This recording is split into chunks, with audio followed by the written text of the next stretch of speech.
Salve, gente! Meu nome é Marcelo Tel e eu sou o host do podcast Diversidade Empresarial, que é uma realização do Sindicato das Empresas de Segurança Privada do Estado de Santa Catarina, o Sindesp, com produção da Diva Inclusive Solutions. Aqui a gente vai falar sobre diversidade a partir do universo dos profissionais de segurança.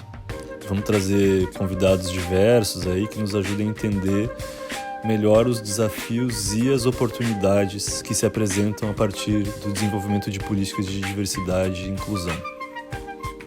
Bora, galera!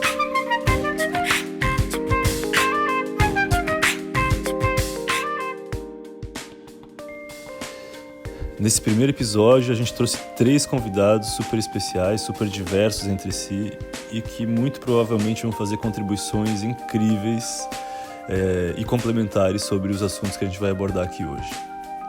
O nosso primeiro convidado é o Joneval Barbosa de Almeida, que é diretor das escolas de formação do Sindesp Santa Catarina, e entre vários outros títulos e funções, ele é também sócio e proprietário da Interação Consultoria, Planejamento e Segurança, que é uma empresa que faz diagnóstico, gestão, auditoria, projetos, treinamento na área de segurança.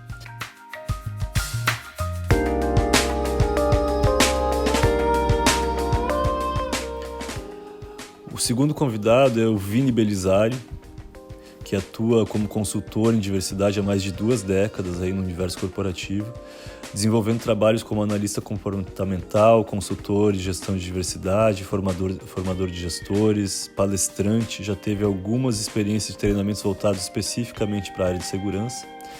E para resumir, a gente pode dizer que o Vini é um especialista em diversidade.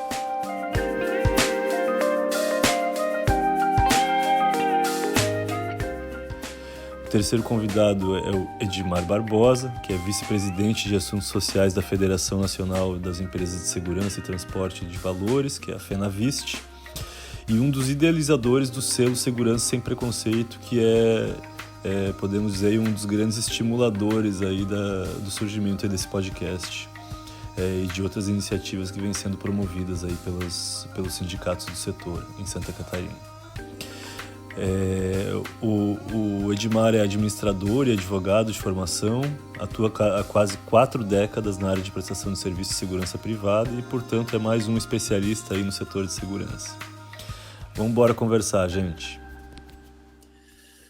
Gente, então, bom dia para todo mundo. O meu nome é Marcelo Tel, eu vou ser o host desse podcast, Segurança Sem Preconceito, que é uma realização do Sindesp Santa Catarina, que é o Sindicato das Empresas de Segurança Privada do Estado, né, de Santa Catarina, com a produção da Diva Inclusive, que é a iniciativa que eu faço parte.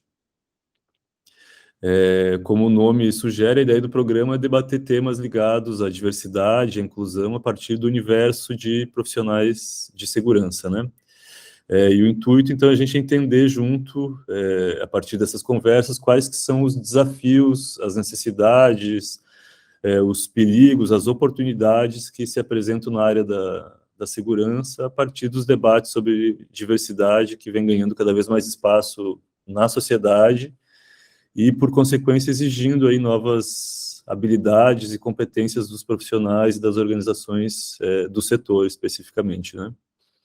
Nesse primeiro episódio, a gente trouxe 3 convidados, muito diversos entre si, aí, que muito provavelmente vão ter contribuições valiosas, aí, complementares sobre os assuntos que a gente vai abordar hoje. É uma abordagem inicial aí sobre o tema da diversidade.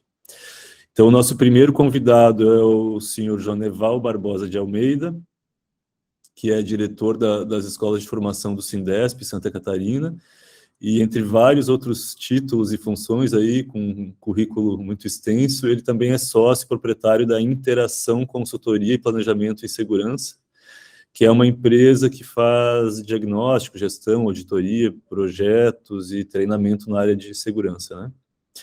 A gente pode dizer, para resumir aí, que o senhor Almeida é um especialista no assunto de segurança privada aí, né?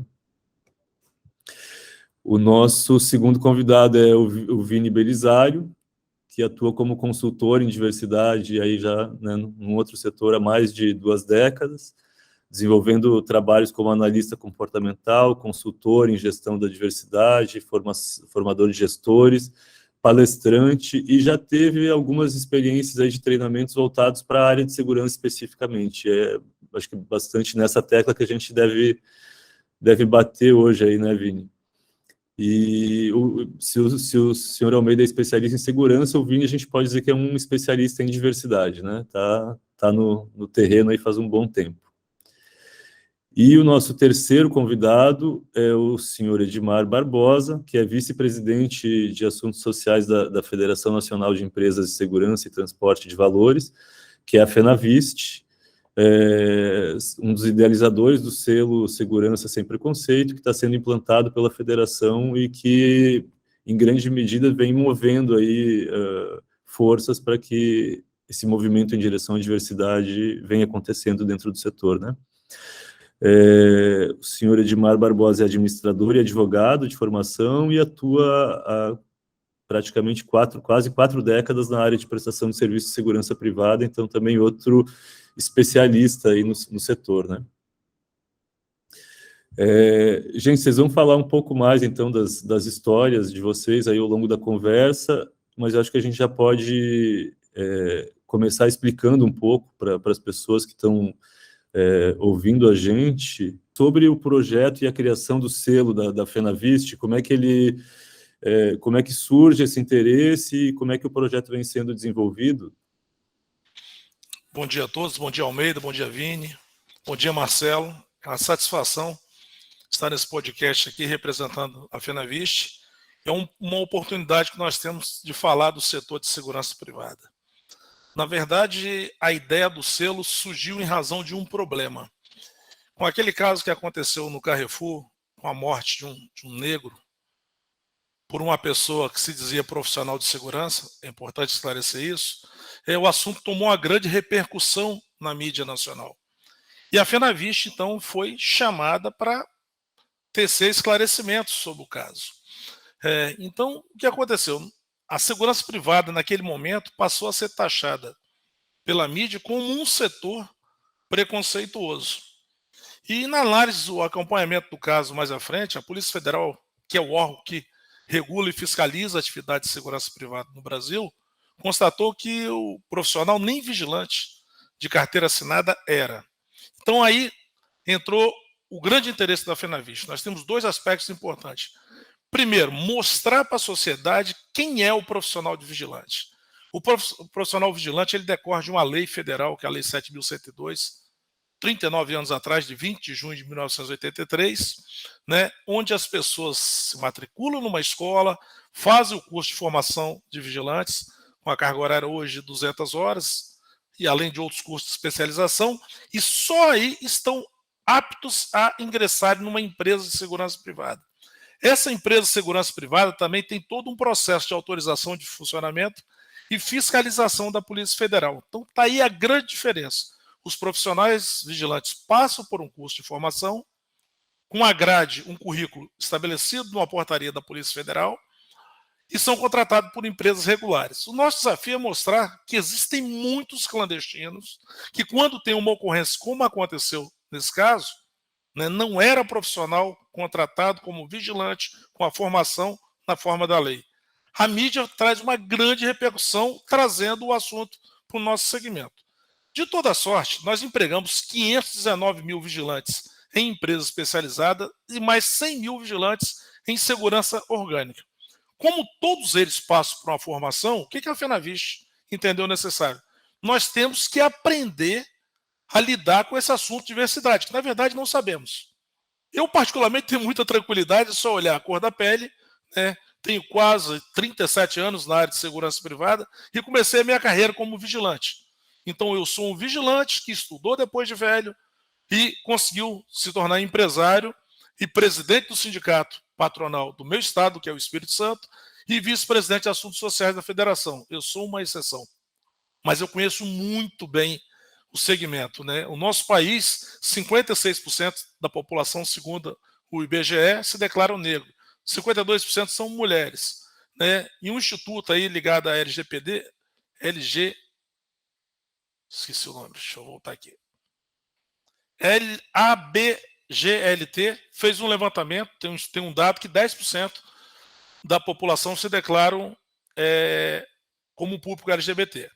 Então, assim, são os públicos que são alvos dessas ações preconceituosas. Voltando, então, como a segurança lida com o público por muito tempo, na sua essência da sua atividade, buscou-se, então, uma alternativa para a gente compreender o assunto, e aí sim, buscamos a Associação Brasileira de Cursos de Formação de Vigilantes, que é a BCFAV, e a Universidade Zumbi dos Palmares, para, numa parceria com a FENAVIST, tratar do tema. Nesse contexto, foi criada uma cartilha, né, sobre LGBTQIA+, para mostrar de uma forma muito didática para os nossos empregados que existe esse público, o que é, como se comporta e como a gente tem que lidar com isso no nosso dia a dia.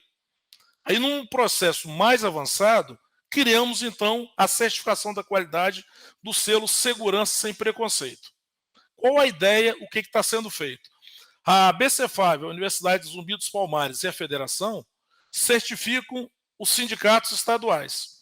E os sindicatos estaduais certificam as empresas. Então, foi criado um modelo de certificação, os requisitos que passam inicialmente, nessa primeira fase, por 50% dos empregados treinados, né, e o cumprimento de política de qualidade voltada para a não discriminação, não é só o não preconceito e a não discriminação, e a gente multiplica isso nas escolas, nas empresas, nas diretorias da empresa.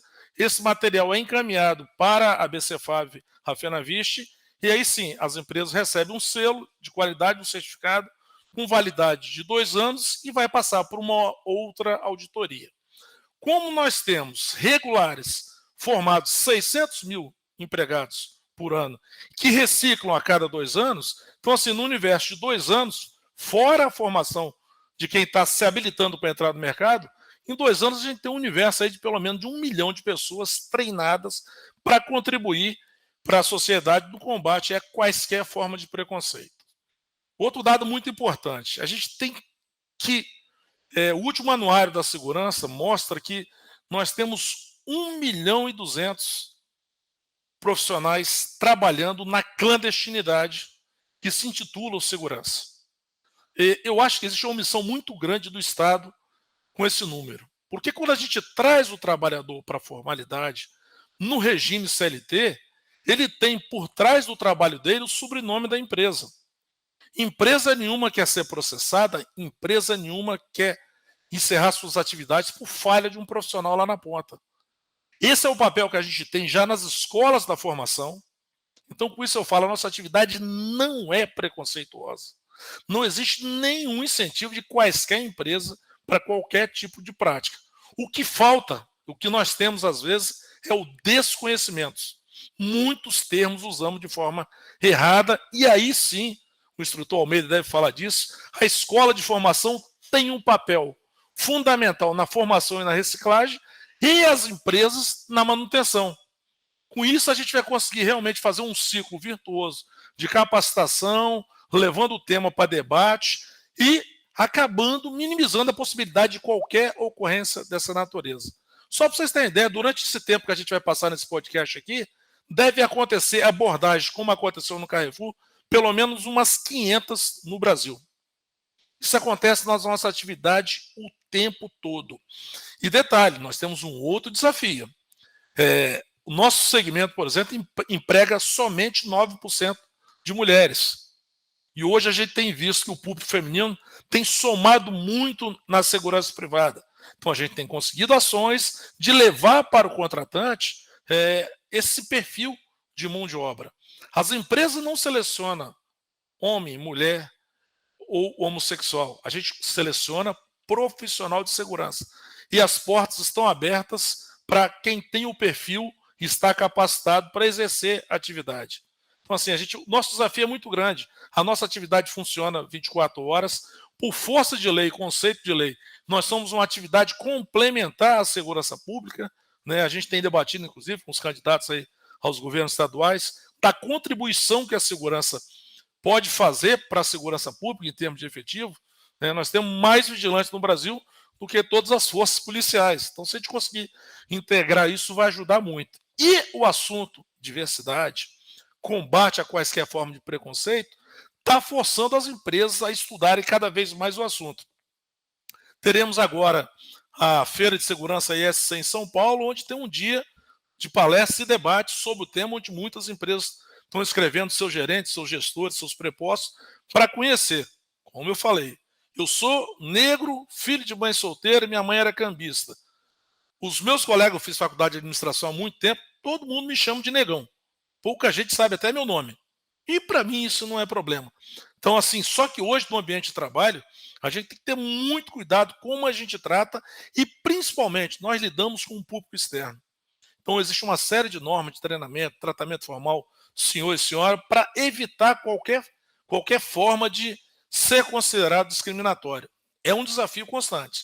A gente trabalha com atividade, como eu falei, a legislação tem 39 anos, nós estamos aí no Senado na expectativa de aprovar uma legislação mais moderna, que é o Estatuto da Segurança Privada, né, que vai possibilitar, inclusive, maior poder de fiscalização à Polícia Federal. Incomoda a gente quando alguém que não é da atividade leva nosso nome negativamente para a mídia, principalmente em casos de repercussão tão negativos para o segmento e para a sociedade. Também temos o risco de acontecer isso com os nossos profissionais. Então, é uma luta constante. A gente, reitero, que nós estamos aprendendo a lidar com isso. As escolas têm desafios maiores, porque recebe público do Brasil e todo, de vários públicos, homem, mulher, homossexual, e a gente tem que aprender a tratar com isso. A sociedade evoluiu e também temos que aprender muito a lidar com o tema.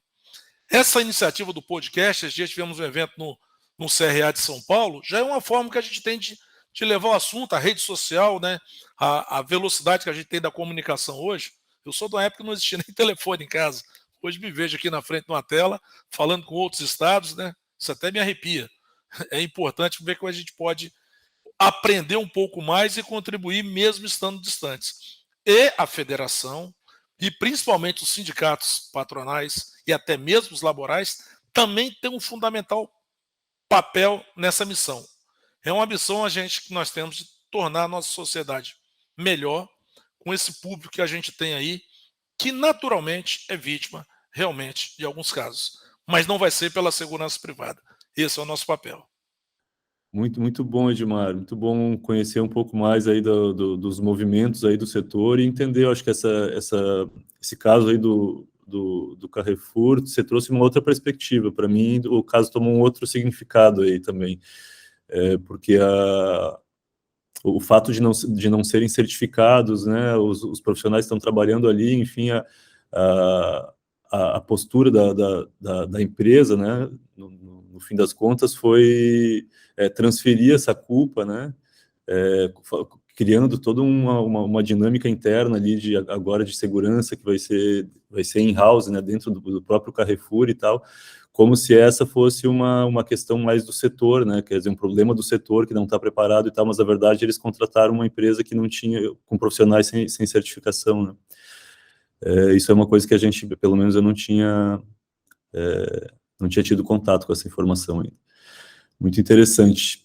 Vini, queria perguntar para ti, eu queria que você comentasse um pouco, já que você é o cara aí da diversidade hoje aí, o que você considera aí os principais desafios nessa jornada, nesse início de jornada aí, né, para se pensar a diversidade no universo corporativo, e se tu tiver comentários para fazer, assim, o que seriam as especificidades desse setor específico de segurança privada, enfim, né, de empresas terceirizadas e tal, como é que tu enxerga aí os desafios que estão à frente aí? Bom, é muito amplo, né, e o setor, ele tem uma posição muito coringa, né, eu costumo dizer, quando o Edmar traz justamente a importância desse número, só para falarmos sobre contingente, né? Isso já é gigante, assim, comparado. Mas por conta da posição que que o setor ocupa, né? Que é, na maioria das vezes, é o terceiro, né? Então, daí tem uma outra função, né? Que é aquela função de, muitas vezes, vestir uma segunda camisa. Trabalhei muito tempo em uma empresa, na Bombril, por exemplo, onde a gente prestava serviços, né? E aí, quando eu estava prestando serviço em grandes redes, eu não era mais o representante da Bombril, mas sim eu passava a ser o representante daquela própria empresa.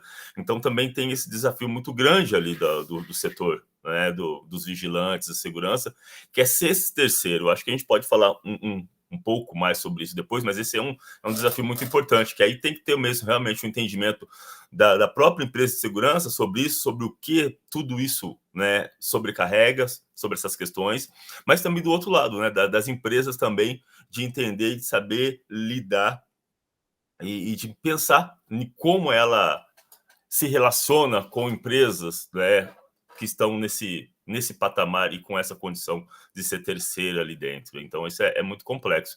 Mas pensando justamente nesses desafios aí do segmento, sim, tem 3 que eu vejo que são muito importantes. E desenvolvendo agora, mês passado, terminamos um trabalho especificamente numa grande empresa aqui em São Paulo, no setor. Ela é referência assim, no Brasil, não tem outra referência em muitas questões no Brasil, e onde ela estava trabalhando a questão dos vigilantes. O primeiro desafio, eu acho assim, que a gente pensar, que é comum a qualquer pessoa comum, assim, né? Que é o conhecimento sobre diversidade. Eu acho que o Edmar já trouxe muito bem, né? Eu acho que é bacana quando ele traz a fala dele. Poxa, a gente precisa aprender, e é isso mesmo, né? E isso não é específico só do setor deles, é de todo mundo. A gente tem que pagar as contas, a gente tem que, né? Os boletos estão chegando, e a gente não tem tempo para, de repente, ficar, sei lá, absorvendo novas terminologias, porque muda, né? Eu estou há 20 anos aí, mais de 20 anos dentro disso, e se eu começar a utilizar os termos que eu usava lá atrás para falar sobre população negra, sobre população LGBT, população deficiente, mudou muito. Quando eu pego e leio o meu livro que eu escrevi lá em 2004, em coautoria com uma outra sócia, dá até vergonha dos termos, mas naquele momento ele era o atualzão. Então, é muito difícil quando a gente tem uma vida comum, a gente ainda ficar se apropriando de coisas que são de um universo externo. Então, acho que essa iniciativa, essa preocupação, quando o Edmar traz, de inserir isso realmente dentro, isso vai auxiliar demais, porque as pessoas comuns, elas não têm tempo, não dá para ficar se apropriando de todas essas informações, às vezes, aplicar no seu cotidiano.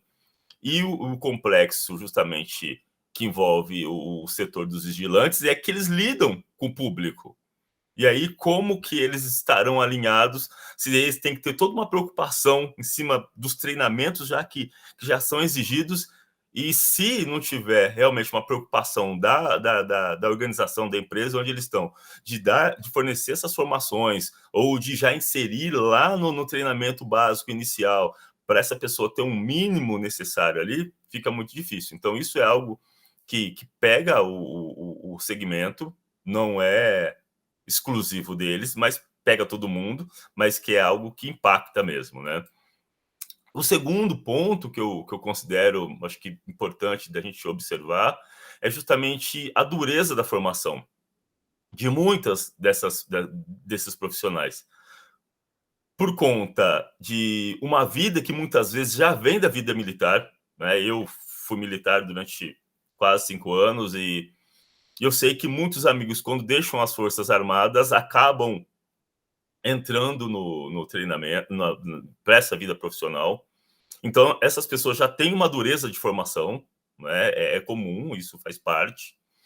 E grande parte, às vezes, das empresas também de segurança, né, de vigilantes, são constituídas por profissionais que já vêm dessa área. Então, eu tenho amigos, né, que são ex-oficiais, enfim, que depois saíram, deixaram a força ou se aposentaram e abriram uma empresa. Então, de modo geral, isso é para o Brasil, né? A gente tem uma formação militar mesmo. E isso é uma discussão que já vem se estendendo há muito tempo. Que, por exemplo, a nossa força da PM, ela é uma força militar. E isso já tem uma discussão justamente aqui em São Paulo, que a gente discute há anos com os próprios militares mesmo, justamente com a Defensoria Pública, informações que existem anualmente, onde se discute esse processo de humanização e de desmilitarização da Polícia Militar. Quando fala de desmilitarização, não é tirar armas, como algumas pessoas dizem, mas justamente de humanizar a abordagem, de humanizar o olhar, porque a função do militar, do PM ali, é o contato, como não é de eliminação, como é a formação das Forças Armadas, que é para eliminar, não é? A PM não tem essa função, não é dela. Então, isso, por conta dessa formação da Polícia Militar, que já é muito Forças Armadas, né, que se você olhar, é praticamente tudo a mesma coisa ali, do treinamento, da formação, da ordem unida, da dureza das relações, isso acaba, de alguma forma, se resvalando dentro também das formações, muitas vezes, não estou dizendo que isso é uma regra, mas que acontece, às vezes, dentro desse processo formativo, das escolas, ou já carrega já com a própria pessoa, que está ali, que já tem aquele alerta ligado e que ele tem que assumir uma postura que ele acaba, obviamente, recorrendo à bagagem que ele tem. E isso, gente, é uma coisa muito difícil de tirar da gente, né? Tem algumas coisas que não saem mesmo. Eu estou há 30 anos fora do exército, mas tem alguns momentos, tem algumas coisas que eu não gosto de fazer, não gosto de ficar sentado de costa para a rua. Tem um monte de coisa que fica com a gente e a gente carrega. Então, imagina essas pessoas que às vezes saem da vida militar e depois entram para trabalhar como vigilantes, ele vai estar extremamente ligado o tempo todo, tipo o escoteiro, sempre alerta. Então, isso é algo difícil também, muito difícil para se trabalhar, né? E que é um grande desafio aí. O terceiro ponto que eu coloco é a gente pensar justamente na comunicação, nesse treinamento, e aí o Edmar também apontou isso, né? É justamente pensar esse treinamento e pensar a comunicação, porque é muito difícil mesmo. A gente já não tem as informações, a gente já não está acompanhando as terminologias, a gente não sabe como os grupos estão se organizando, se posicionando e exigindo a sua forma de tratamento, né? Igual quando o Celo inicialmente aqui perguntou para como nós gostaríamos de ser chamados, né? Isso denota justamente um respeito em relação a como nós gostamos de nos apresentar, né? Respeitando a nossa identidade. Então, muitas vezes, o serviço do vigilante, dos seguranças que fazem a abordagem, que tem esse contato com o público, resvala justamente nisso, no posicionamento da outra pessoa, do outro grupo, que tem um posicionamento diferente daquilo que muitas vezes ele está fazendo a abordagem, da forma como ele está tratando, e isso vai gerar um ruído. E aí isso acaba, né, gerando as confusões, vai depender muito de como a pessoa vai estar, e aí como que vai rolar esse diálogo ou não, ou essa discussão, e a gente pode chegar ao ponto de tragédias como o Edmar trouxe, né, o exemplo do Alberto, quando aconteceu o caso lá no Carrefour. Então, acho que esses 3 pontos são pontos principais, assim, para a gente inicialmente pensar as especificidades mesmo, e aqui não colocando como nada ruim, são especificidades que a gente tem que olhar, que a gente deve olhar para que a gente aprimore. Eu acho que são 3 pontos que eu acho significativo e que justamente nesse último trabalho que eu desenvolvi com os seguranças específicos, essas coisas ficaram muito, assim, gritantes mesmo, sabe? Então, acho que esses são 3 pontos significativos. E só, sei que você vai cortar depois, Celo, mas eu só queria fazer um apontamento aqui que já me deixou muito incomodado quando o Edmar falou, porque eu estava esperando que o Edmar ia falar que ele tinha 37 anos, mas daí ele fala que ele tem 37 anos de carreira, eu já achei absurdo. Não condiz aí a imagem com o tempo, tem alguma coisa errada, ou então eu vou ter que conversar com ele à parte para saber qual é o elixir e que remédio que ele toma para manter essa tesa aí, esse rostinho de bebê aí, porque 37 anos de carreira é sacanagem para mim. Eu já joguei a toalha aqui. Ou começou de fralda ainda, né? Você começou quando? Né? Na barriga da mãe dele. Vou encaminhar para vocês a revista da FenaViste esse ano, desse mês de agosto, que conta a minha história profissional desde quando eu saí lá do Exército Brasileiro. O que ajuda, Vini, nós sabemos disso, é a cor da pele. Moro no Espírito Santo, beira da praia, sol o dia todo, então a gente acaba conservando Está conservando um pouquinho. E muita água. Boa. Boa. Agora, uma pergunta para o Almeida. No caso das empresas de segurança, existe um contato, né, como o Vini e o Edmar lembraram, existe um contato que é incontornável com o público, e existe o contato interno, enfim, né, os treinamentos internos. Então, o lidar com a diversidade, ele acaba se tornando um desafio de dois lados, né? Primeiro, a diversidade interna das empresas, lidar com colegas, com gestores, etc., e a diversidade social que está na sociedade, do público mesmo, que é com o qual os profissionais vão ter contato diário no exercício da profissão, né? de vigilante, de segurança, enfim. E eu imagino que esse desafio seja complicado, complexo, dentro dos processos de treinamento dos profissionais de segurança, que é, no caso, a área que o senhor é especialista, né? E eu queria saber se o senhor pode explicar um pouco para a gente, em linhas gerais, como é que é o treinamento desses profissionais, no geral mesmo, né? Que tipo de treinamento eles recebem para lidar com o público em geral, enfim, para a gente ter uma ideia um pouco mais palpável de como é que isso funciona. Muito bem.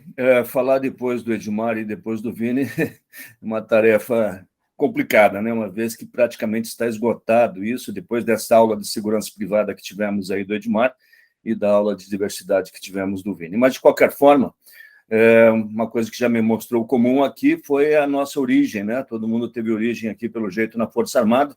Eu não sou diferente disso, eu sou oriundo da Força Armada, e é interessante a minha história, talvez parecida com a de Edmar, apesar dele ter partido para a área da prestação de serviço especializado e eu da formação, né, mas ambos aí autorizados e fiscalizados pela Polícia Federal, como ele bem falou. Eu fui convidado a gerenciar uma empresa de vigilante ainda enquanto estava oficial do Exército, e quando aceitei o convite, a primeira coisa que eu fui foi fazer o curso de vigilante.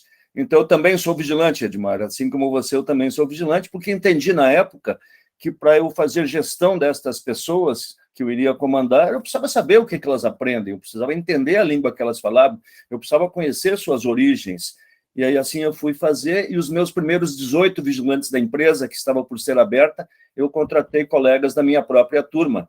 E muitos deles hoje, assim como o Edmar, assim como eu, estão na atividade de segurança privada à frente das nossas organizações.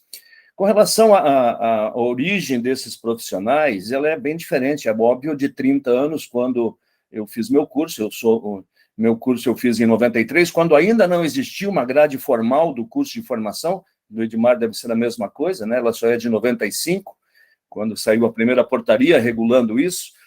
E, então, invariavelmente, esses profissionais eram pessoas que vinham, muitas vezes, da construção civil ou vinham da agricultura, e aí não tinham muitas opções de emprego e vinham para a segurança privada, onde, num curso rápido, num curso de 10 dias, elas poderiam estar portando uma arma e estar à frente da segurança de uma agência bancária, que era o grande tomador de serviço na época. Isso não mudou muito hoje, né? A origem dos nossos profissionais, ela é basicamente ainda esta, né? Pessoas que estão em busca, muitas vezes, do primeiro emprego, ou aquelas que, por falta de uma formação escolar, né, ela precisa de um curso que possa ser realizado, e hoje, pasmem, né, com a 4ª série do ensino fundamental, que é o que o Edmar também colocou com relação ao atraso da nossa legislação. Muito bem. Essas pessoas, elas, durante essas 200 horas de treinamento, elas recebem uma carga de matérias, né? São 15 matérias na formação, depois as extensões, mais uma dúzia de matérias, dependendo da extensão, né? que eles vão fazer. Mas, em 2012, a Polícia Federal mandou editar uma nova portaria, regulando, então, a Lei 7.102, e nesta legislação, então, nesta portaria, a matéria de relações humanas e direitos humanos entrou justamente para tratar dessa questão da inclusão. Ela ainda não falava de LGBT, ela falava muito mais das pessoas com necessidades especiais, né? Atendimento dessas pessoas. Então, lá em 2012, já havia esta preocupação da inclusão, do atendimento. E nós, nas nossas escolas, hoje eu, aqui em Santa Catarina, estou à frente de 2 escolas de formação de vigilantes, já fui diretor de ABSEG, já fui diretor de ABCFAB, sou hoje diretor de formação do Sindesp, sou consultor do ICAEPS na área de treinamento, e a gente percebe nas nossas salas de aula que hoje há, de fato, diversidade. A participação do negro sempre foi muito grande, sempre foi. É só olhar os nossos postos de serviço. Agora, LGBT é uma novidade, eu vou dizer assim, né? As pessoas estão buscando esta atividade, talvez justamente por estarem sendo, eu vou até dizer, bem recebidas nas empresas. E aí nós temos que pensar 2 situações. Respondendo agora a tua pergunta, Marcelo, como é que é esse tratamento dentro da empresa? O nosso vigilante, ele pouca relação tem com a empresa que o contrata. Ele tem uma relação com o supervisor, que vai eventualmente ao posto de serviço, conversar com ele, ver como é que está o serviço, etc. Mas a grande relação dele é com o tomador de serviço. E aí nós temos um problema muito grave. O Edmar deve sofrer muito com os 5%, né, dos PCDs, da inclusão dessas pessoas. Né? Nós temos uma obrigatoriedade legal de incluir 5% de pessoas com deficiência. Talvez o termo não seja exatamente esse, me perdoem se eu estiver aqui errando em alguma sigla, de incluir 5% dessas pessoas no mercado de trabalho. Ocorre que, muitas vezes, o tomador de serviço não os aceita. Então, esse nosso trabalho ele é dobrado. Nós temos que fazer a inclusão dentro das nossas empresas e temos que convencer o nosso contratante de que é importante ele nos ajudar nesse processo. E aí eu volto agora à primeira questão que foi colocada do Carrefour. Eu não vou novamente aqui, obviamente, porque o Edmar já muito bem colocou isso. Eu só queria lembrar 3 importantes momentos daquilo que aconteceu. Um primeiro momento onde nós efetivamente só sabemos aquilo que nos contaram, que foi o que foi que aconteceu entre o cliente e os funcionários do Carrefour. Não havia nenhum terceirizado ali, eram funcionários do Carrefour. E ali começou a discussão. Um segundo momento onde ele é conduzido, e apenas conduzido, ele não estão nem encostando nele, para fora da loja. E quando ele chega na porta ali de saída, ele agride um dos ditos seguranças. E o Edmar também já esclareceu, não eram vigilantes, não tinham formação, um deles policial, inclusive, fazendo bico, que é muito comum. Então, isso ninguém, né, a mídia não esclareceu isso, é a segurança privada, não era a segurança privada. Eram pessoas sem qualificação e a revelia da lei, porque a lei não permite que o policial faça esse tipo de serviço. O policial só pode dar aulas, não pode ter outra atividade. Isso está escrito lá no estatuto deles. Nesse momento, há agressão. E aí começa o problema. O terceiro momento, onde nós, aí sim, nós não sabemos o que foi que o vigilante, o segurança, o polícia disse ali para o cidadão que o fez agredir. A gente não tem esse áudio. Mas no terceiro momento, me deixa claro e evidente uma coisa. Faltou gerenciamento de crise, faltou conhecimento de uso progressivo da força e faltou toda aquela parte de direitos humanos, relações humanas no trabalho, que a gente tanto foca nos nossos cursos de formação. Ou seja, o que faltou?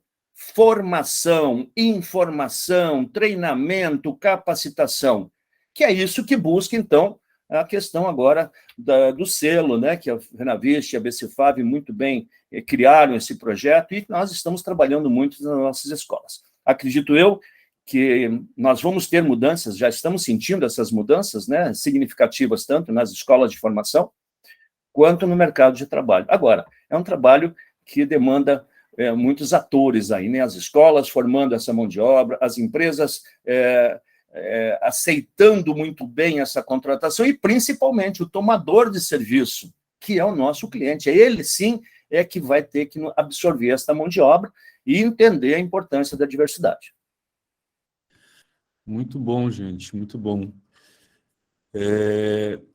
Vini, eu queria que tu trouxesse aí, de repente, mais alguns exemplos, comentários, histórias, que eu sei que tu é bom de contar história aí, sobre as tuas experiências aí dentro dos treinamentos no setor de segurança aí, que eu sei que você já teve algumas experiências aí, e entender um pouco melhor o que tu conseguiu coletar de informações aí, enfim, que desafios tu percebeu que podem ser, ou que precisam ser abordados, como é que você acha que dá para ajudar nesse processo aí, que aí a gente tá agregando uma série de referências aí e vendo que os desafios são vários, né? Cada fala vai trazendo aí, por exemplo, agora o Almeida trouxe essa história da contratante, né? Que aí o tomador de serviço, que aí já entra mais uma variável, né? Aí dentro dessa jogada, assim, para a gente entendendo que esse processo é extremamente complexo, né? Que não se trata de ações isoladas, aí tem toda uma cadeia que precisa ser engajada dentro desse movimento que está sendo feito aí com o selo Segurança Sem Preconceito aí da FenaVist, mas existe uma cadeia muito complexa e diversa, né, que precisa ser engajada nesse processo, né? Comentário caos a gente sempre tem, né, Marcelo? Mas eu gostei muito da fala do senhor Almeida também, e ele, olha que a gente nem combinou nada, hein, mas ele trouxe uma fala aqui que me fez lembrar de umas situações que ocorreram, e ele apontou muito bem, né? Ele apontou que pouco o vigilante tem contato com a empresa que o contrata. Isso é crucial, e isso é um grande desafio de vocês.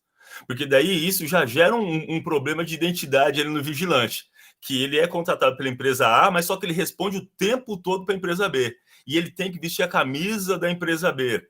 E de vez em quando, né, semanalmente ali, passa e fica ali por algumas horinhas, olha lá, um representante da empresa contratante. Mas ele está ali, em contato com o gestor da empresa B, lidando com o público da empresa B, bebendo da cultura e de tudo da empresa B.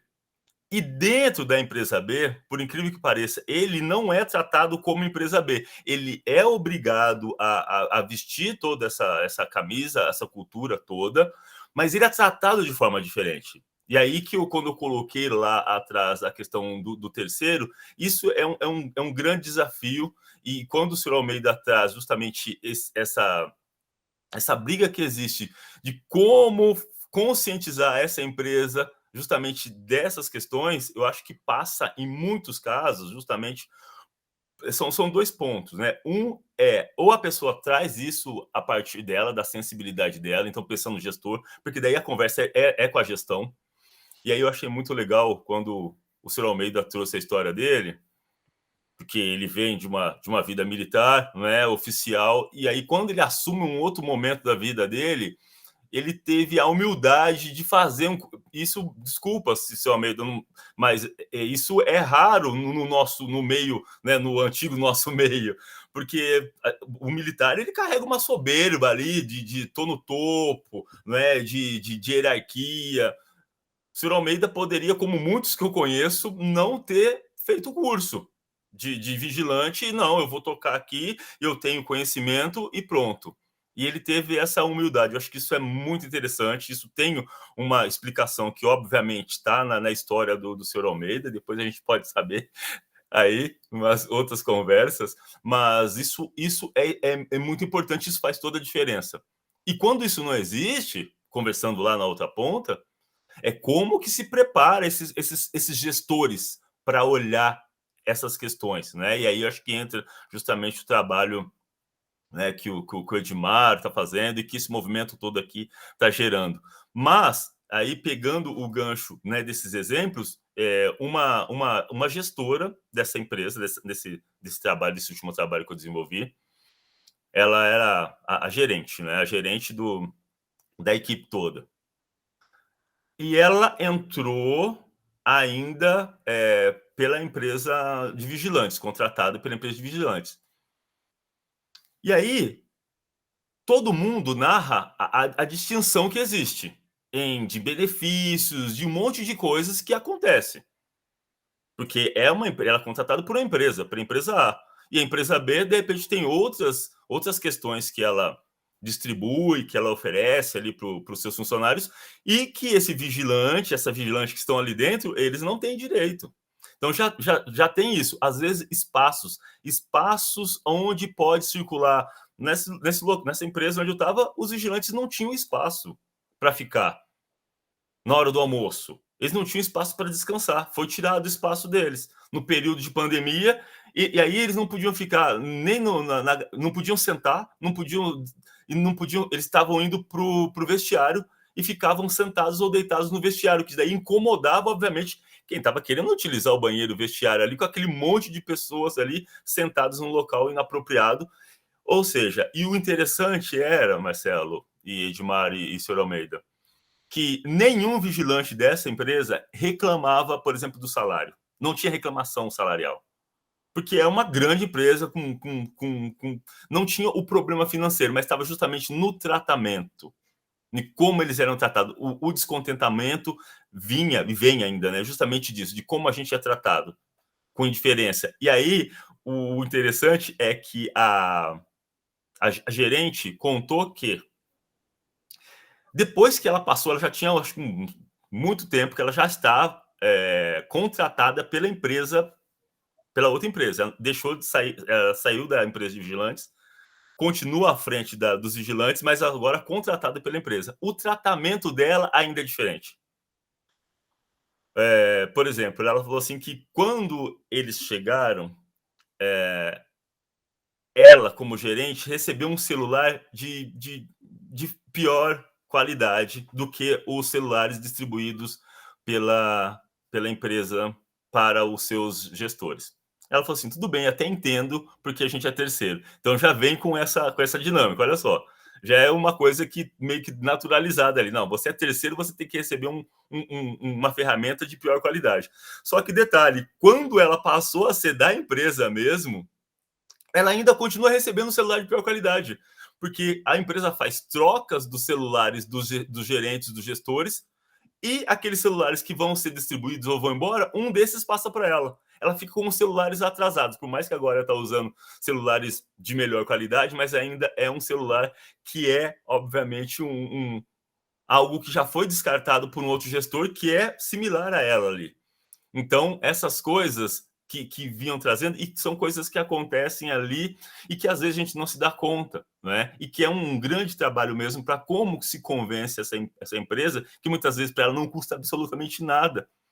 Criar umas paridades realmente que não vão modificar em nada no seu custo, mas que vão dar um retorno gigantesco, porque o funcionário não está ali nem reclamando de salário, ele não está, mas ele está reclamando justamente de um tratamento, né? E quando o senhor Almeida traz, né, os números, e tem uma informação que eu não sabia, que é justamente essa, né, da legislação relacionada ao nível educacional, né, e ele coloca justamente, nossa, negros sempre tiveram, né, e vem muitas vezes nesse sentido mesmo, né, da população mais carente, mais humilde, que está mais na base social. Então os negros, por conta da questão histórica, por estar dentro desse contexto, eles acessam mais. Então, realmente, você olha a equipe de segurança, pelo menos metade ali é de pretos, pardos, estão ali no jogo. Essa empresa que eu fiz o treinamento, ela tinha um diferencial em relação ao que o Edmar trouxe dos números, que o Edmar colocou, acho que são 9% de mulheres. Essa empresa tinha 52% de mulheres. Então, aí tinha um outro problema que acontecia, que era o quê? Que é o negro dentro de um ambiente onde a maioria é de uma população nessa empresa de alto poder aquisitivo e de pessoas brancas. Então, ele pode até não sofrer racismo dentro da empresa que o contratou, que tem um cuidado e que já está acostumada com esse público. Mas quando ele cai lá dentro da empresa que ele está prestando serviço, aí ele passava, então, são relatos de tratamento distinto por conta da cor da pele por funcionários da empresa, né, contratante. E aí, no caso dessa empresa, por conta de um contingente enorme que ela tinha comparado a mulheres, que não é enorme, né? Está dentro do que seria que a gente busca, que está ali dentro de 50%. Mas as mulheres também sofrendo um monte de ações misóginas e machistas, das pessoas olhando e falando assim, nossa, mas mulher como segurança, como vigilante, né? Esse olhar de que elas realmente não são capazes de desenvolver esse tipo de atividade. Então, eu acho que esses apontamentos que o senhor Almeida trouxe, que a gente nem tinha combinado nada, valeram aqui, porque eu consegui lembrar dessas histórias todas e que é um desafio gigantesco, porque vai justamente naquilo que o senhor Almeida falou. A gente contrata, mas depois ele está lá dentro e ele fica lá dentro, ele tem pouco contato com a gente. Interessante a sua fala, Vini. Vindo ao encontro aí da fala do Almeida, aqui na empresa, além de sócio, eu ocupo o cargo de gerente geral de operações, até pela minha origem. E a minha história é interessante. Eu fui ser supervisor de vigilância com 22 anos de idade, para chefiar pessoas com 30 anos. Então foi muito difícil. Eu passei por um processo seletivo interno. Eu comecei na segurança orgânica e depois de 6 anos que foi terceirizado. Mas existem alguns casos. Nós temos que entender o seguinte: mais da metade dos nossos clientes são públicos e a contratação se dá por licitação. Eu sou auditor da ISO. Não existe o máximo de qualidade com menor preço. Em relação à licitação, o que nós temos que ter? Nós temos que ter mecanismo em forma de lei nos editais para exigir qualificação. O treinamento do vigilante é muito pouco. Só que nenhuma empresa vai conseguir fazer uns investimentos tendo que enfrentar uma concorrência com quem está com preço menor. Então, como mais da metade dos contratantes do Brasil são órgãos públicos, nós temos um trabalho também, a gente tem muita esperança no Estatuto da Segurança Privada, que traz outras atividades para o nosso segmento e também a responsabilidade na esfera civil e criminal do contratante. Ou seja, hoje a gente já tem, eu sou advogado trabalhista, a responsabilidade subsidiária e solidária. Então, quem contrata mal e tem um problema, assume a conta. O Carrefour fez um TAC de 120 milhões de reais por causa desse caso. Fora uma série de prejuízos que tomou, que já ouvi falar em número de 200 milhões de reais de prejuízo. Né? Contratou mal, paga a conta. Só que isso trouxe um selo horroroso para o nosso segmento. Aqui, 2 pessoas não sabiam que o profissional não era vigilante. E a gente não tira a imagem ruim divulgada pela mídia. Nesse sentido, nós estamos tendo outras ações. Né? A divulgação da cartilha, a obrigação do treinamento, a leitura e a mudança do perfil dos instrutores. Como nós 3 aqui viemos do Exército, nós já temos uma característica. Perceberam o nosso tom de voz? Nosso tom de voz não é aceito pela sociedade de hoje. Então a gente tem que falar mais baixo, de acordo com o ambiente. Os clientes privados têm uma habilidade muito grande de entender isso e colocar nos seus vídeos aí carga horária para treinamento. E treinamento de tudo, principalmente nas relações humanas. Eu tenho um caso no meu estado, que é da minha empresa, que é do judiciário, que eu resolvi um problema de uma norma que estabelecia a revista, vou falar que é o Tribunal de Justiça, em volumes de advogados e advogadas. Advogado já não gosta de revista. Eu sou advogado. Mas como é que eu resolvi o problema? Colocando as vigilantes mulheres nesses postos, lógico, com a sintonia com o cliente. Ele entendeu, resolveu o problema, até representante da OAB nos elogiaram por isso. Acabou o problema, porque a mulher, olhando o bolso de mulher, o pessoal se sente constrangido em submeter a revista, mas que revista também não gosta de olhar a bolsa com coisa suja dentro, com coisa que não quer ver, não.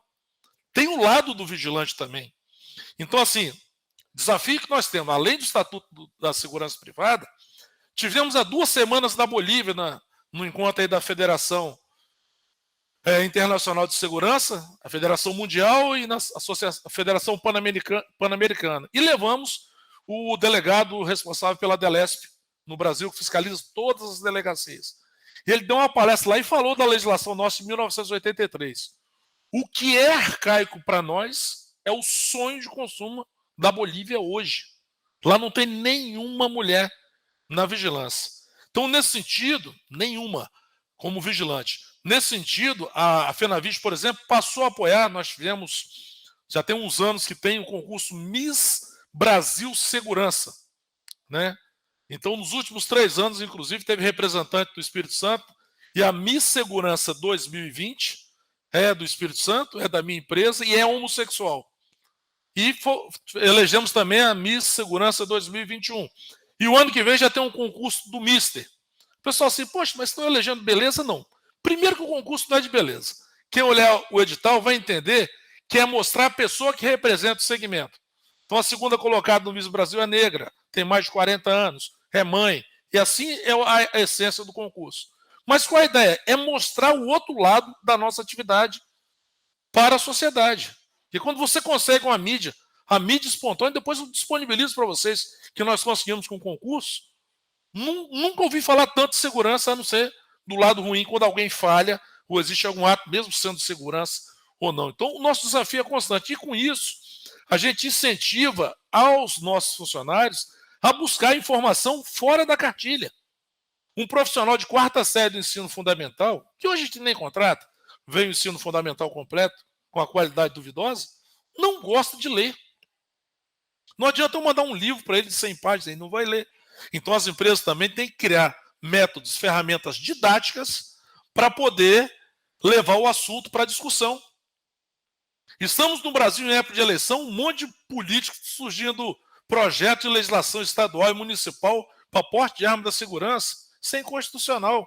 Mas é assunto que o vigilante gosta de ouvir. Então nós vamos falar de coisa importante. Nós temos que falar para ele manter o emprego dele e manter a empresa dele prestando serviço nos clientes, seja um público, seja um privado. Ele tem que entender a linguagem do momento, ele tem que saber respeitar a pessoa, tem que saber fazer uma abordagem e usar as técnicas que ele apresenta, que ele aprende na escola. Em 1989, eu dava aula de uso do bastão policial perseguidor PR-24, conhecido como tonfa, como uma das ferramentas de uso progressivo da força, de professor de luta. E é uma ferramenta que a gente tem hoje, o vigilante não gosta de usar, que atrapalha ele de sentar. Mas num caso daquele, eu não gosto de tomar partido também, depois de você ver uma imagem da ocorrência, podia ter sido feito isso ou aquilo. Mas se a pessoa tem o treinamento ele é a repetição. A pessoa entra numa autoescola, não sabe dirigir, depois tira a carteira e vai melhorando, porque ele repetiu aquelas ações. Por isso que eu insisto muito. Nós precisamos de ter lei cobrando das licitações treinamento e na iniciativa privada nos BIRDs treinamento, porque aí a gente consegue mudar. Mais um detalhe. Desde 20 de junho de 1983 até um mês atrás, o Brasil formou 3 milhões e 200 mil vigilantes. 2 milhões e pouco estão com a reciclagem vencida. Nós temos 827 mil pessoas capacitadas para exercer a função. Esse treinamento que é dado na escola, considerando que cada um tem 2, 3 pessoas em casa, a gente consegue fazer um fator de multiplicação muito grande. Muito grande. Muito aprendizado que ele tem ali na sala de aula, ele vai levar aquilo para casa, vai discutir a cartilha com a mulher dele. Né? Então, assim, ele vai conversar com aquilo com o filho. Esse é o papel nosso, transformar um ciclo vicioso num ciclo virtuoso. Em 1987, quando eu entrei na segurança privada, o vigilante era conhecido como Tiranossauro Rex. Grande, grosso, resolvia tudo na porrada. Hoje, a gente não precisa nem de arma em muitos contratos. A melhor arma nossa é a habilidade de fazer um registro e uma caneta. E a comunicação. Esse é o nosso desafio. A ABCFAB, as escolas de formação de vigilantes estão com a gente, são empresas de segurança, sob o controle da Polícia Federal. A semana passada, essa semana, teve uma operação da Polícia Federal a nível Brasil, fiscalizando as escolas para ver se estão cumprindo o que a lei determina. Por isso que a gente sonha tanto com o nosso Estatuto da Segurança Privada. Porque outras atividades que hoje, contrato porteiro, vigia, vão passar sob o nosso controle da Polícia Federal. Segurança eletrônica. E a Polícia Federal é muito respeitada e tem o poder de punir. Isso é importante para as empresas. O que nós queremos com o clandestino? Nós não queremos tirá-los do mercado de trabalho, não. Queremos que eles se tornem regulares. Passe por tudo que nós passamos. Porque aí a competição é justa. Quando eu assino a carteira do empregado, ali em cima do salário dele, do montante bruto dele, ele tem 85% de encargos sociais. Ou seja, é o retorno da contribuição para movimentar o cofre público.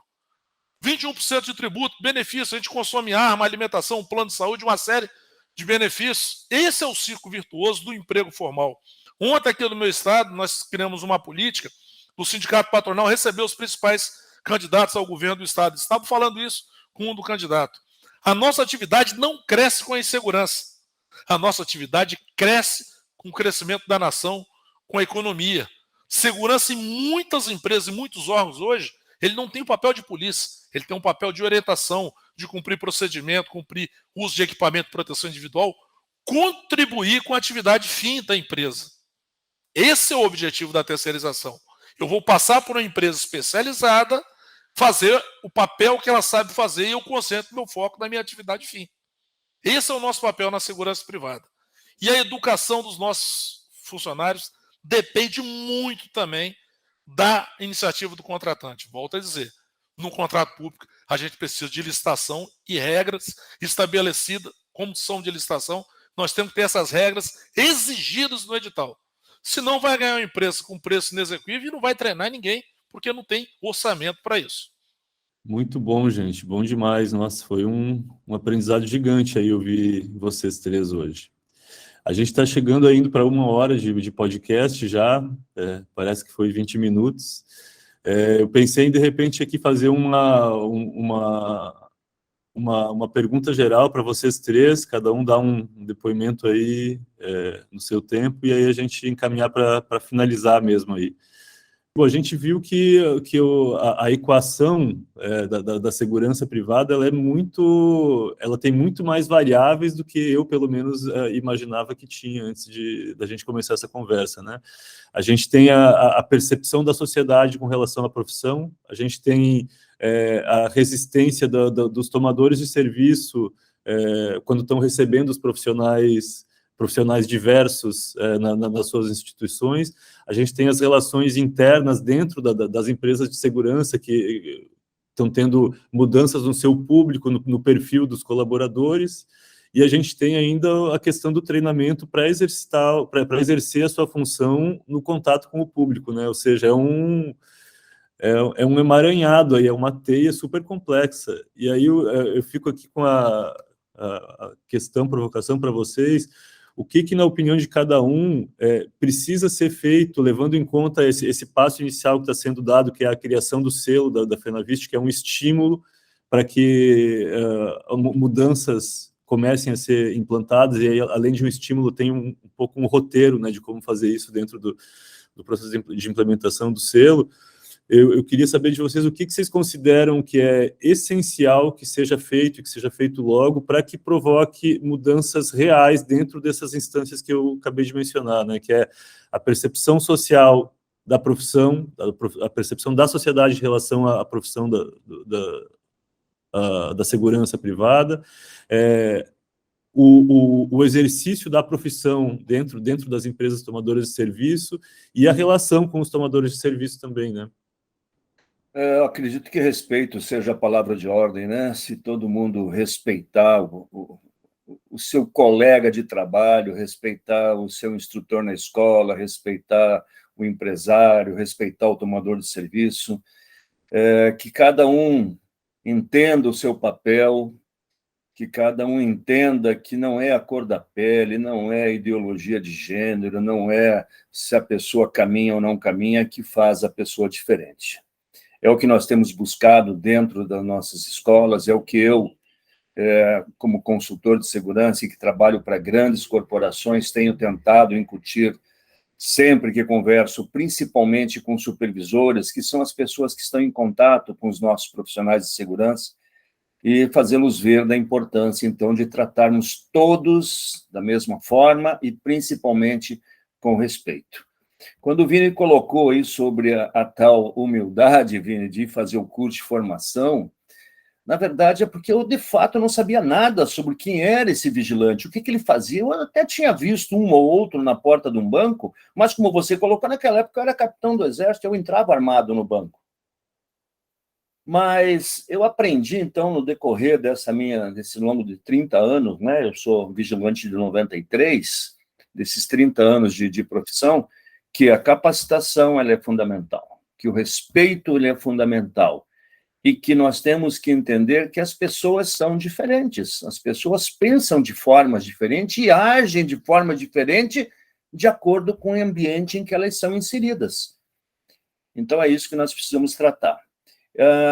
Eu estou, vamos dizer assim, apesar de ser instrutor de mais de 22 matérias nos cursos, aí, credenciado pela Polícia Federal em mais de 22 matérias nos cursos de formação e reciclagem e extensão de vigilante, por conta das minhas outras atividades, eu estou um pouco afastado da sala de aula diretamente, né? Mas sempre que eu tenho oportunidade, eu abro as turmas de formação dizendo, então, para as pessoas, primeiro, respeitem.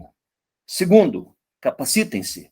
E terceiro, não utilizem privilégios que, por conta hoje dessa inclusão, podem fazer diferença também. Às vezes as pessoas se privilegiam, né, de alguma questão e aí se tornam, vamos dizer assim, desagradáveis naquele ambiente e aí começa a causar toda uma questão complicada. Então, eu acredito que é isso. Eu acho que nós precisamos muito fazer com que as pessoas entendam que somos todos seres humanos, que somos todos iguais, que não precisamos tratar ninguém com discriminação, com diferença. Eu acho que é isso. Depois da palavra de ordem do Almeida, é difícil continuar. Agora eu faço essa fala. Mas eu acho que a gente tem mais um caminho. A gente, como instituição classista patronal, tanto a federação como o Sindesp, nós temos um outro trabalho. É convencer as nossas afiliadas para capacitar os seus gestores internos, seu gerente de operação, seu comercial.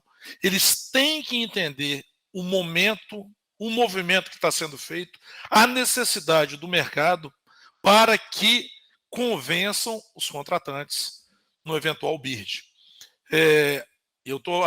Acabei até de pensar aqui até uma situação, até na própria convenção coletiva, a gente ia colocar alguma coisa nesse sentido para todo mundo vai ler, os contratantes, né, da necessidade de buscar aí empresas que tenham esse pensamento de não discriminação.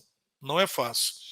Faça um convite aí para quem puder participar da ISC, a Feira de Segurança em São Paulo. Não tem nada a ver com a ISC, mas já estive aqui lá com o meu sócio e diretor aqui, agendando para o meu gerente de operações e meu supervisor geral participarem da feira e participarem do evento da BCFAV ligado às condições de não discriminação e de segurança sem preconceito.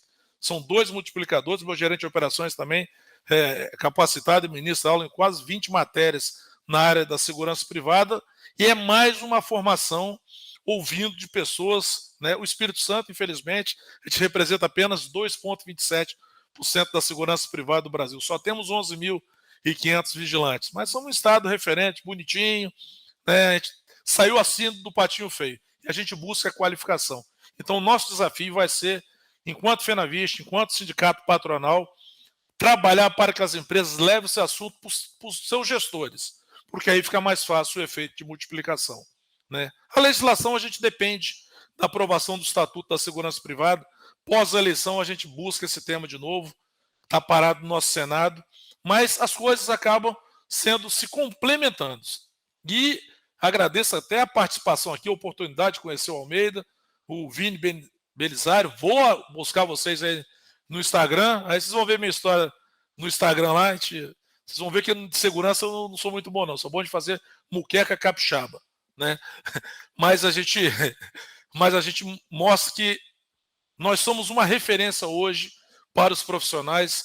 Gerar emprego formal é o que as empresas precisam, que o Estado precisa, que o Brasil precisa. Muito bom, Vini. Boa, boa.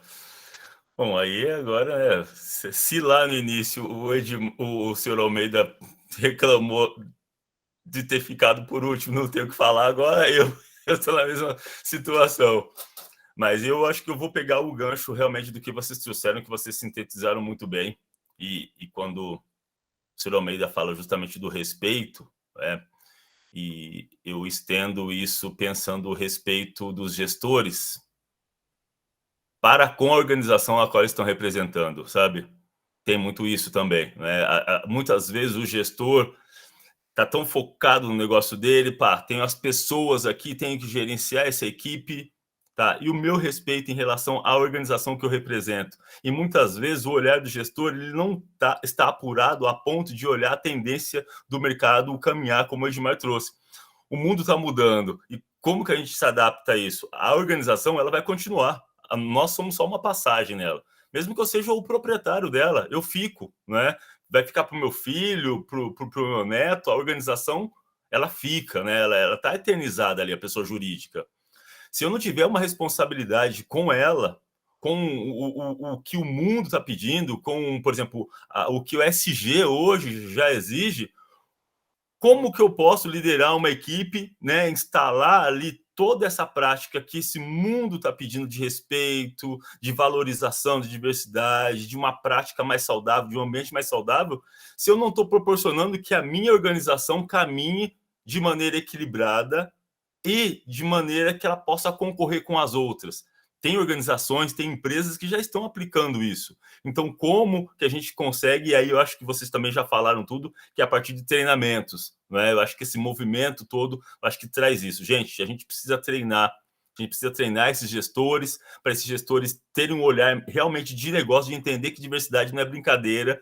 Lá atrás, sei lá, no começo dos anos 2000, final dos anos 90, quando se falava em diversidade, a relação era muito de paternalismo, sabe? De, coitado dos deficientes, coitado disso, coitado daqueles, vamos trazer, vamos incluir, mas tudo bem. Não é disso que a gente está falando. Eu acho que quando o senhor Almeida fala justamente desse tratamento de tratar todo mundo igual, mas de entender essas suas especificidades, as particularidades aí, mas de um olhar profissional, é disso, né? Como que a gente olha para a diversidade como uma questão de negócio e de sobrevivência mesmo, porque é disso que a gente está falando. Agora, com o ESG, as empresas olham para isso, a Bolsa de Valores olha para isso. Como está a sua empresa? Quais são os impactos disso? Qual que é a sua imagem? Quando o Edmar traz os números aí, né? Alguns possíveis números, justamente que sobrecaiu sobre o Carrefour, e eu tenho um amigo advogado e que ele participou disso e ele não revela, porque é segredo de Estado mesmo, para não se falar, é a imagem da organização que está maculada e que fica. E aí, obviamente, por ser uma grande organização, perpassa por criar uma narrativa de distorcer alguns fatos, como vocês trouxeram, e que eu não sabia que o rapaz não era, de fato, vigilante ali, ou seja, distorcer e de jogar a responsabilidade para cima de um outro setor. E de um outro setor que de fato emprega, porque são abaixo da cadeia, não é? É onde emprega, é onde gera realmente os impostos, é onde devolve, né? É onde traz a riqueza. Então, adorei a fala do Edmar, né? Quando o Edmar faz o apontamento e traz a provocação de quando ele diz que não dá para se pensar ali no máximo de um retorno quando não se tem investimento. Então, acho que os gestores, quando os gestores olham ainda para a questão de...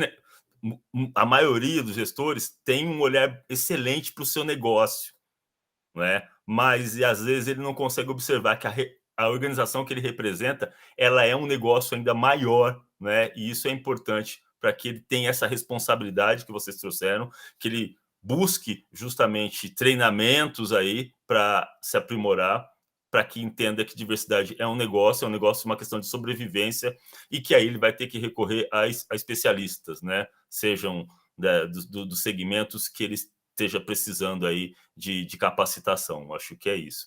Queria agradecer a todos aí pela aula, gostei muito de dialogar com todos e foi um prazer imenso. E quero comer depois essa a muqueca? O que é, Edmar?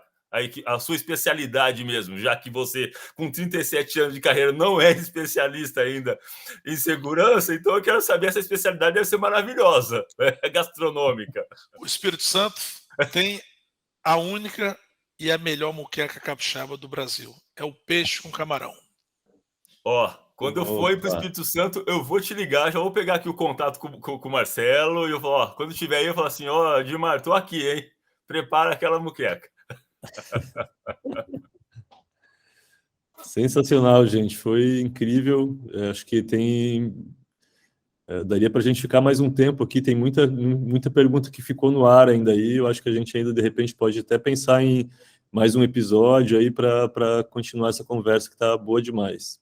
E, gente, queria agradecer a presença de vocês três. Eu acho que o debate foi incrível e, assim, para mim, que sou acho que a única pessoa que é totalmente leiga no que diz respeito ao setor de segurança privada, foi um aprendizado gigantesco. Eu acho que eu a partir de hoje saio daqui e eu acho que talvez esse seja um grande objetivo para as pessoas que vão ouvir isso aqui, de repente, de fora do setor, e espero que muitas pessoas ouçam. é justamente entender a complexidade, porque eu acho que hoje o que é mais comum são os julgamentos rápidos, né? A gente tem a notícia bombástica, as manchetes, né, de um acontecimento e aí, basicamente, se colocam duas opções de ou você está desse lado ou você está do outro lado, ou eu acho que tinha que ser assim mesmo, ou eu acho que não tinha que ser assim, e o culpado é X, o culpado é Y, né? E eu acho que é legal esse tipo de oportunidade quando a gente tem a chance de entender melhor a situação e ver onde é que está realmente a raiz do problema, né? Então foi um aprendizado muito grande, teremos outros aí, tem mais alguns podcasts previstos, assim que for para o ar a gente comunica todo mundo aí. Beleza. Um prazer aí conhecer... Um prazer, seu Almeida. Edmar. Foi um prazer, Marcelo. Até mais, gente. Falou.